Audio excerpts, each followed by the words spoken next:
একদিকে আপনারা দেখলেন টুলু মণ্ডলের বাড়ি, যেখানে তল্লাশি অভিযান চলছে। টুলু মণ্ডলের ম্যানেজার, তার বাড়িতেও, তার অনুষ্ঠান বাড়িতেও তল্লাশি অভিযান চলছে। আর ইতিমধ্যে গতকাল যাকে গ্রেপ্তার করা হয়েছিল, মিনার মণ্ডল, টুলু মণ্ডলের আত্মীয়, তাকে আজকে আদালতে পেশ করা হয়। 8 দিনের পুলিশ হেফাজতের নির্দেশ দিয়েছে আদালত। আদালতে আজকে সরকারি আইনজীবী তিনি যেমনটা দাবি করেছেন যে 11 গ্রামে 10টি সোনার বিস্কুট, 14টি সোনার বার উদ্ধার হয়েছে। সোনা সুইজারল্যান্ড, দুবাই থেকে আনা হয়েছিল। আদালতে সওয়াল সরকারি আইনজীবী।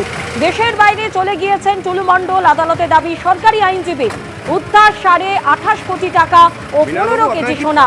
টাকা সোনা মিলিয়ে উদ্ধার 50.5 কোটি। জোর করে জমি দখল, জোর করে টাকা আদায়ের অভিযোগ। ধৃত মিনার মণ্ডলের 8 দিনের পুলিশ হেফাজতের নির্দেশ দিয়েছে আদালত।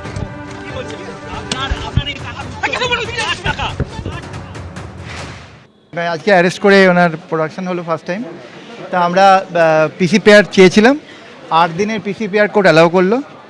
তো আমাদের অনেক ইনভেস্টিগেশন পার্টে বাকি, কারণ যিনি মেন অ্যাকিউজ তাকে তো তিনি তো পালিয়ে বেড়াচ্ছেন। এবার তার ক্ষেত্রে কিভাবে ইনভেস্টিগেশন যাবে।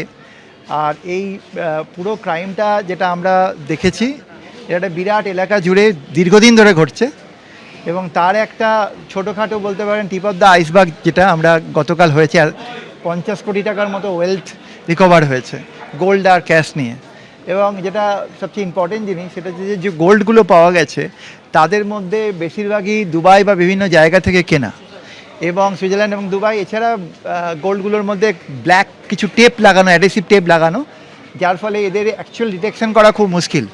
তো ইনভেস্টিগেটিং এজেন্সি এই জায়গাটাও দেখবে যে এটা আদৌ স্মাগলিংয়ের কিনা, ওই অ্যাঙ্গেলটাও দেখবে। তো গভর্নমেন্ট এক্সচেকার মানি দীর্ঘদিন ধরে ফাঁকি দিয়ে এইভাবে ওয়েলথ অ্যাকুমুলেট করা হয়েছে, সাধারণ মানুষের টাকা।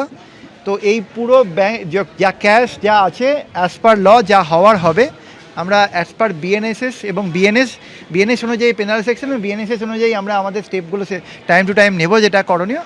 দেখুন, আমরা যেটা এখনও পর্যন্ত তদন্তে পেয়েছি, তাদের যেখান থেকে রিকভারি হয়েছে, তাকে যখন জিজ্ঞাসা করা হয়েছিল যে এত টাকা এত জিনিস কোথা থেকে এলো, তিনি পরিষ্কার বলেছেন যে আমিও ক্রাইমের পার্টের অংশীদার, এবং আমরা একসঙ্গে সব ক্রাইম করতাম, এবং উনি যে টাকাটা জোগাড় করছে তার একটা অংশ আমার এখানে রেখে গেছে কাস্টোডিয়ান হিসেবে, 2টো আলমারির মধ্যে।